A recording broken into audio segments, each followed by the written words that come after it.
It's being taught nowadays by some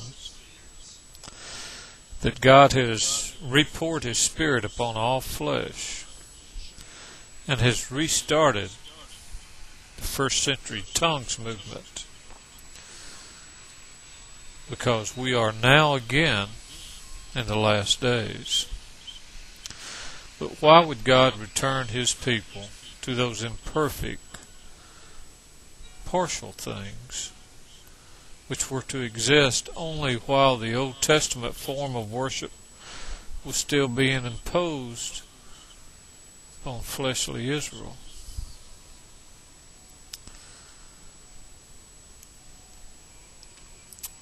Are we to believe that God will return His people to the days of the child, the Old Testament age? We have to go back to the days of transition from the biblical Judaism to Christianity, from the Old Covenant to the New Covenant, back to when God's people saw Christ through a mirror in dimness and not face to face.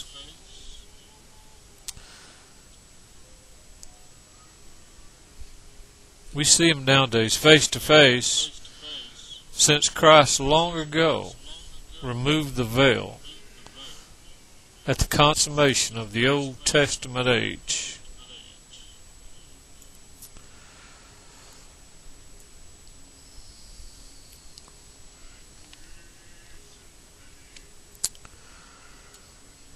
The Apostle Paul taught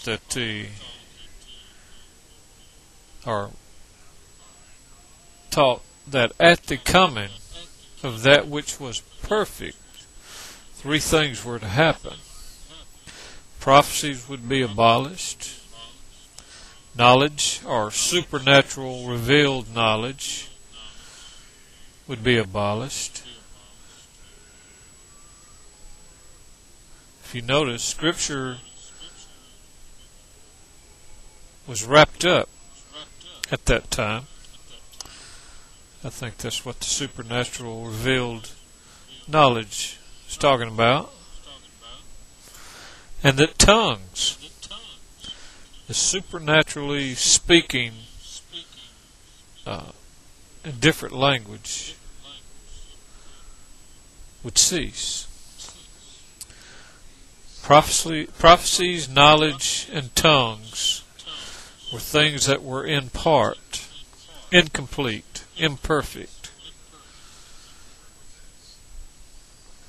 Paul compared having them to still being as a child, looking through a mirror dimly instead of face to face, and the doing away of those things